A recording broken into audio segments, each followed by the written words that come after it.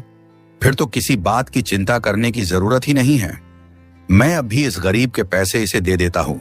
फिर क्या था, जमींदार बिरजू के पैसे लाने अपने तिजोरी वाले घर में चले जाता है और लक्ष्मी और बिरजू वहाँ रुककर उसका इंतजार करने लगते हैं। फिर कुछ समय में जमींदार बिरजू के 10,000 रुपए लाकर बिरजू को दे देता है। बिरजू तुरंत अपने पैसे लेकर जमींदार के घर से चलता बनता है। बिरजू को उसके पैसे लौटाने के बाद जमींदार लक्ष्मी से बोला, देखो बहन, मैंने इस गरीब आदमी के पैसे जैसे के तैसे सही सलामत इसे वापस कर दिए। अब तो तुम्हें मेरी ईमानदारी पर विश्वास हो गया होगा कि लोगों की दौलत मेरे पास एकदम सुरक्षित रहती है। जी बिल्कुल भाई साहब, मुझे आप पर पूरा विश्वास हो गया है कि आप बहुत ही नेक और ईमानदार आदमी हो। तो लाओ, मुझे अपना ये संदूक दे दो और बेफिक्र होकर अपने घर चले जाओ। जमींदार लक्ष्मी से संदूक मांग ही रहा होता है कि उतने में बूढ़ी अम्मा जमींदार के घर में आ जाती है और लक्ष्मी से कहती है, बहू जल्दी घर चलो, मेरा बेटा व्यापार करके घर लौट आया है और वो तुम्हें बुला रहा है। ये तो बहुत अच्छी बात है जो वो घर लौट आए। अब हमें कोई भी चिंता करने की जरूरत नहीं है। भाई साहब, अब आपको भी परेशानी उठाने की जरूरत नहीं है। मेरे पति अपने धन को खुद सुरक्षित रख लेंगे। फिर क्या था, लक्ष्मी ने संदूक उठाया और जमींदार के घर से चली गई और ये सब देखकर जमींदार को गुस्से से आग बबूला हो गया। गुस्से के मारे उसका बहुत बुरा हाल था। जमींदार मन ही मन बहुत दुखी हो रहा था और खुद को बुरा भला कह रहा था। वाह गिरिधर लाल, वाह, हाथ में आई दौलत लौटकर वापस चली गई। इस कमबख्त चंदन व्यापारी को अभी ही आना था, थोड़ी देर बाद नहीं आ सकता था। थोड़ी देर बाद आता तो उसका क्या बिगड़ जाता? नहीं, पर उस कमबख्त को अभी ही आना था। अगर वो थोड़ी देर बाद आता, वो धन से भरा संदूक मेरा हो जाता। अगर वो संदूक मेरे हाथ लग जाता तो पैसों से मेरी पूरी तिजोरी भर जाती। अब क्या करूं अपनी फूटी किस्मत का? पैसों से भरा संदूक भी नहीं मिला और 10,000 रुपए भी हाथ से चले गए। इधर जमींदार अपने किस्मत को कोस रहा होता है और उधर बूढ़ी अम्मा के घर पर लक्ष्मी बिरजू से कहती है, बिरजू भाई, इंसान को कभी निराश नहीं होना चाहिए। हमेशा ये बात याद रखनी चाहिए कि दुनिया में ऐसा कोई बेईमान और चालाक आदमी नहीं है जिसकी बेईमानी हमेशा सफल हो जाए। भाई, अब आप अपने घर जाइए और अपने परिवार के साथ एक सुखी जीवन बिताइए। बहुत भटक चुके इस अनजान इलाके में। फिर क्या था, लक्ष्मी बिरजू की बहुत बड़ी मदद करके अपने घर के लिए निकल जाती है। लक्ष्मी के जाने के बाद बिरजू भी बूढ़ी अम्मा से अपने घर जाने के लिए इजाजत मांगने लगता है। अम्मा, अब मुझे भी यहाँ से जाने की आज्ञा दो। आपका बहुत बहुत धन्यवाद जो इतने बड़े अनजान शहर में मुझ जैसे अनजान की मदद की और रहने के लिए छत दी। अम्मा, मैं आपका ये एहसान अपनी जिंदगी भर नहीं भूलूंगा। अरे इसमें एहसान की क्या बात है बेटा, तू भी तो मेरे बेटे जैसा है, तो मैंने तो बस एक माँ होने का फर्ज निभाया है। अब तुम अपने घर जाओ और हमेशा खुश रहो। मेरा आशीर्वाद हमेशा तुम्हारे साथ है। फिर क्या था, बिरजू अम्मा से उनका आशीर्वाद लेकर और उनको अलविदा कहकर अपने गांव के लिए निकल जाता है। बिरजू ने अपने बचत किए हुए पैसों से एक छोटी सी किराने की दुकान खोल ली थी, जिस कारण अब उसे किसी के यहाँ मजदूरी भी नहीं करनी पड़ती थी और वो अच्छा खासा कमा भी रहा था। और सबसे बड़ी बात, वो अपनी पत्नी के साथ साथ रह रहा था। दोस्तों, इस कहानी से हमें यह सीख मिलती है कि हमें कभी हार नहीं माननी चाहिए। अगर बिरजू भी हार मानकर अपने गांव लौट आता तो उसकी पूरी जमा पूंजी पर लालची गिरिधर लाल मजा कर रहा होता और तो और वो और भी भोले भाले लोगों को इसी तरह ठगता। पर लक्ष्मी की सूझबूझ और चतुराई ने बिरजू को उसके रुपए भी दिला दिए और लालची जमींदार को सबक भी सिखा दिया। तो दोस्तों, कहानी आपको कैसी लगी हमें कमेंट में जरूर बताएं। अगर आपको हमारी मेहनत पसंद आई हो तो हमारे चैनल को सब्सक्राइब करना न भूलें और बेल आइकन दबाएं ताकि नई कहानियों की नोटिफिकेशन सबसे पहले आपको मिले। धन्यवाद।